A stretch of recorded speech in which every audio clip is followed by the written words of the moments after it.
Narendra sir, मुझे एक चीज और है। अभी आप कह रहे थे कि भाई तेजस्वी सारी चीजें कर रहे थे, वो सब ठीक है। एक अपेक्षा भी थी, जो जो वो चाह रहे थे नीतीश जी, वैसा नहीं हुआ, ये भी ठीक है। हम थोड़ा उससे आगे चलते हैं, हम चुनाव की बात कर लेते हैं। चुनाव जब होता है सर, जनता जो मैंडेट देती है, वो अगर आप कोई एक गठबंधन है, उस गठबंधन को अगर जीत मिलती है तो गठबंधन के सारे दलों को एक साथ जनता स्वीकार करती है, उनके नेताओं को एक साथ मानती है, एक आइडियोलॉजी पे मानती है, और फिर उनको वोट कर देती है। बाद में आप अपनी सत्ता बचाने के लिए दूसरे के साथ चले जाते हैं, जिसके साथ जनता आपको नहीं चाहती थी, जिस गठबंधन को जनता नहीं चाहती थी। और फिर आपको जब जरूरत होती है तो आप चले जाते हैं, आपको फिर जरूरत होती है तो आप किसी और के साथ चले जाते हैं।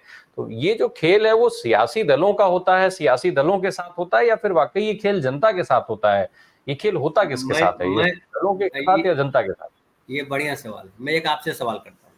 आप पत्रकार हो, आपने एक अखबार में नौकरी की, दूसरे अखबार में बेहतर ऑफर मिलेगा, जाओगे कि नहीं जाओगे? कि नहीं, हम तो इस अखबार में शुरू किए, यहीं रहेंगे। ऐसा कोई पत्रकार होता है?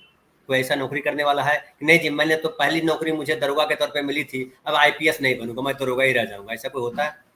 नहीं होता। जिसको जहां अवसर मिलता है जाता है। नहीं, लेकिन सर नौकरी नौकरी हम अगर करते हैं, कोई भी करता है, तो नौकरी उसकी स्वेच्छा से होती है, वो अपने उस पे चुन, ये किसी का चुनाव नहीं है। लेकिन वोट का तो ये तो जो एक संवैधानिक अधिकार, वो लोग चुन करके भेज रहे हैं ना, वो किसी ठीक एक है, व्यक्तिगत का बिल्कुल। फैसला नहीं है। नहीं तो जो अगर चुनते हैं अगर वो। नौकरी के हिसाब से सर, अगर नौकरी के हिसाब से देखा जाए, तो पहले तो उसको इस्तीफा देना चाहिए। इस्तीफा दे करके फिर से वो जनता के बीच में जाए और कहे कि हम अब भाजपा के साथ जा रहे हैं और भाजपा में वो कर रहे हैं, या भाजपा से छोड़ करके कांग्रेस के साथ जा रहे हैं, तो वो कहे कि अब हम कांग्रेस में जा रहे हैं, अब लोग हमको चुनना चाहते हैं तो चुने, नहीं चुनना चाहते करेक्ट तो है, नहीं चुने। करेक्ट है, करेक्ट है। पहले नौकरी वाली बात पे वापस बात कर दूं जी कि जी नौकरी भी जी। जब हम करते हैं तो एक जगह नौकरी कर रहे हैं। ऐसा नहीं होता कि नौकरी छोड़ दी, अब हम नौकरी तलाश रहे हैं। नौकरी कर रहे हैं, हम तलाशते हैं और बोलते हैं कि 1 महीना का नोटिस वहां हमको देना पड़ेगा, उसके बाद हम आपके यहाँ आएंगे, और वो भी तैयार हो जाता है। एक हटा दीजिए नौकरी वाला चक्कर। अब हम आ जाते हैं वोट कि हमने वोट दिया था बीजेपी जेडीयू को, गठबंधन को, सरकार में बना, सरकार बना लिया आरजेडी जेडीयू। ठीक है, यही ना है। तो मैं सवाल करूं कि जब बीजेपी और जेडीयू में झगड़ा हुआ, बीजेपी और जेडीयू दोनों सरकार, दोनों चुनाव लड़े 2020 में, दोनों को बहुमत मिला, अब दोनों में झगड़ा हो गया। अब फिर चुनाव होना चाहिए, आपका कहना है कि चुनाव हो जाना चाहिए था फिर। ठीक है ना। अब आरजेडी क्यों साथ में आ गई? समझिए जेडीयू ने तो कहा कि हाँ, हमको कोई पार्टनर हम चाहते हैं आपके साथ बनाना, बनाओगे क्या? आप क्यों तैयार? आप तो विपक्ष में थे, आप कहते नहीं जी, हमको जनता ने कहा है कि ऐसे भी आदमी के साथ मत रहो जो बीजेपी के साथ रहता है। आप सर तो मैं ऐसा ये नहीं सवाल कहते। सारे सियासी दलों के साथ कर रहा नहीं हूँ, नहीं, ये तो कोई वही ऐसा नहीं कि वही किसी वही एक वही पर्टिकुलर उस डिफाइन पे। कर। नौकरी वाला मैंने इसलिए बयान किया, देखिए जो हमारी सोसाइटी है ना, हम क्या अपेक्षा करते हैं, हम कुछ भी करें, नेता जो है बड़े आदर्शवादी रहे। अरे नेता आप ही के बीच से जा रहा है, बिना दारू पिए वोट नहीं देते हैं आप, बिना पैसा लिए आप, गांव गांव गांव में पैसा लिया जा रहा है, 5 करोड़ ऐसे ही थोड़े चला गया विधानसभा चुनाव लड़ाई लड़ने का। आप कहते हो कि नहीं नेताजी, हम एक पैसा नहीं लेंगे, लेकिन आपका विचार बहुत बढ़िया, जरा सब सुनाइए विचार, क्या क्या करेंगे, लिख के दीजिए, कागज पे साइन कर दीजिए, हम लोग अपनी पंचायत में रखेंगे। कहीं सुना आपने? हम तो हो तो हम तो कहें मुखिया जी को, या हम नेता हो तो कहें कि एक काम करो, ये चीजें लिख के देता हूँ, ये मैं करूंगा, इसलिए वोट देना मुझको। तो ऐसा है क्या देश में कहीं? उसकी वजह है कि हमारी नागरिक चेतना क्या है। हमारी नागरिक, जैसे नागरिक होंगे वैसे ही नेता होंगे। जिस दिन जब नेहरू बने थे प्रधानमंत्री, तो नागरिकों के अनुसार, नागरिकों ने उनको नहीं चुना था, उनको देश के नेताओं ने चुना था, गांधी ने चुना था। और उस समय एक आदर्श था कि हमको देश बनाना है। लेकिन जब जनता चुनने लगी, जब नागरिक चुनने लगे, तो नागरिक तो तमाम लोगों को अधिकार दे दिया गया। जो पढ़े लिखे स्कॉलर हैं, पीएचडी किए हुए हैं, देश दुनिया जानते हैं, उनको भी एक वोट देने का अधिकार है। जो हमारे गांव में है, वो अपना खेत भी नहीं पहचानता ठीक से, उसको भी वोट देने का अधिकार बराबर दे दिया गया। तो आप जब वोट देते हो तो आपकी समझदारी का लेवल क्या है? लेकिन चलिए वो भी बहस के परे है। लेकिन नेताओं की का जो रोल हुआ करता था किसी जमाने में, क्या आज वो रोल है? मैं तो ये कह रहा हूँ ना, कोई भी पार्टी है। और देखिए, और दूसरा, और प्रैक्टिकल कहाँ गड़बड़ होती है ये बताता हूँ। कोई आदमी विधायक बना, अभी समझिए जिसे कह रहे हैं लोग कि सरकार गिर जाएगी बिहार में, बिहार में सरकार गिर जाएगी, तो ज्यादा संभावना है कि चुनाव कराना पड़ेगा लोकसभा के साथ। तो लोकसभा का चुनाव कराना पड़ेगा, मतलब अभी 20 में चुनाव हुआ था तरीके से, तो 25 में चुनाव होना चाहिए। तो 1.5 साल पहले ये इस्तीफा, ये चले जाएंगे चुनाव में वापस अगर, तो क्या वो सारे विधायक फिर जीत के आ जाएंगे? गारंटी है? पता चला कि आधे विधायक, तो कौन रिस्क लेगा? किसको पता है मैं जीत ही जाऊंगा, और जीत ही जाऊंगा तो 1.5 साल के बाद लड़ूंगा। पैसा खर्च होता है विधानसभा चुनाव लड़ने में। ऐसा नहीं होता कि कोई पैसा देता है, जितना बार चुनाव लड़ेगा उतने 10 करोड़ रुपया कोई दे रहा है। अगर ऐसा होता तो विधायक विधायक बोलते हर साल चुनाव करा लेते हैं यार। तो विधायकों की अपनी भी तो चीजें हैं, जो विधायक बन के आते हैं उनको भी है कि पता नहीं अगली बार हम जीत के आएंगे कि नहीं आएंगे।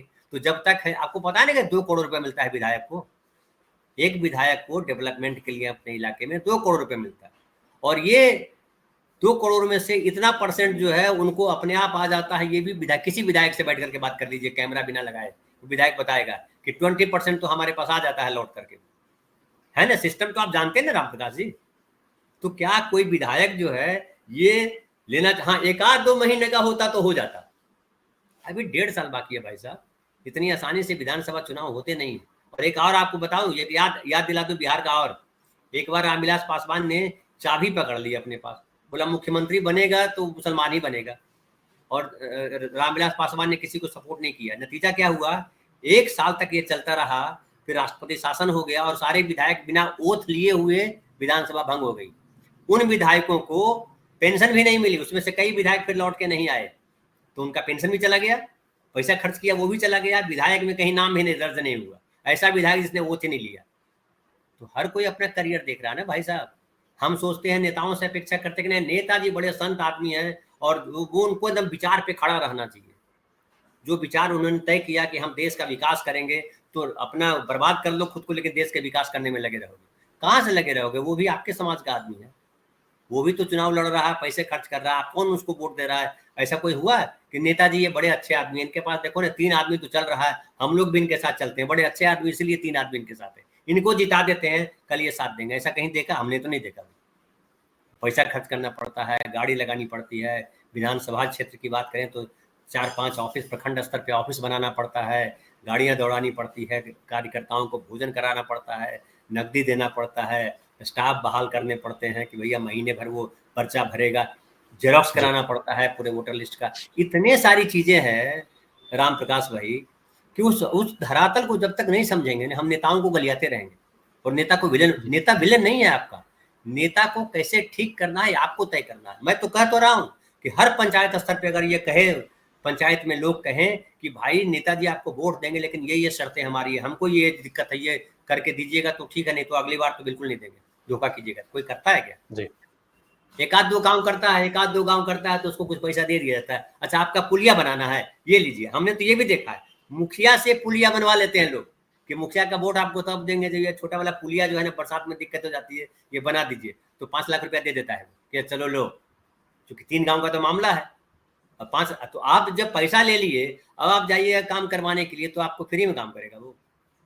तो हमें अपने समाज को देखना बहुत जरूरी है राम प्रकाश जी। जो हम पत्रकार भी क्या होता है, समाज के प्रैक्टिकल चीज, जिससे समझिए। मैं एक और उदाहरण दूं आपको, ये जो बुलडोजर से जो घर तोड़े जा रहे हैं कि इलीगल है आपके उत्तर प्रदेश में खूब हो रहा है। अरे तो जब जिसने खरीदा था गरीब आदमी ने, इलीगल कहा कि आप तोड़ दे रहे हैं, उसी दिन उसको बताते हैं ना, यहाँ पे लगाते कि ये सरकारी जमीन है, इस पे कंस्ट्रक्शन इलीगल है। आज समझिए आप अयोध्या गए थे, वहां घर तोड़ दिया गया लोगों के चौड़े करने के लिए, वो तो लीगल नहीं था, लीगल था वो, लेकिन चौड़ीकरण में तोड़ दिया गया। अब आपने कहा कि हमने मुआवजा दे दिया है। आपको जानकारी होगी कि जमीन की जो कीमत होती है समाज में और जो कीमत सरकार तय करती है, दोनों बराबर है। सरकार ये क्यों नहीं व्यवस्था करती है कि जितनी जमीन है उतनी जमीन हम आपको देंगे? वो रेट में देखिए कितना अंतर है जमीन के रेट में। कागज पे कुछ लिखा रहता है, वहां कुछ होता है, किसको नहीं पता है। तो ये सारा ढोंग हम नागरिक भी और हमारे अफसर भी और हमारे नेता भी, तीनों इस ढोंग में जीते, तीनों अंधकार फैला के खुद रखते हैं।